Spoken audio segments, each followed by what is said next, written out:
Do you want to learn how to write around an object using Adobe Photoshop? Then follow me. Go to the menu bar and click on Select. Then click on Subject. The object is now selected. Go to the menu bar and click on Select. Then go down to Modify. And then click on Expand. Set the value to 200 and confirm with OK.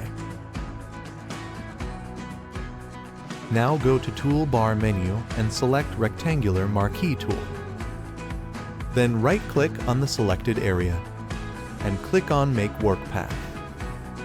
Set the value to 10 and confirm with OK. Go to the Toolbar menu and select the Text tool. Move the cursor and left-click on the outline around the image. Now you can write anything around the object. Thanks for watching. For more info, follow us on tresbys.com.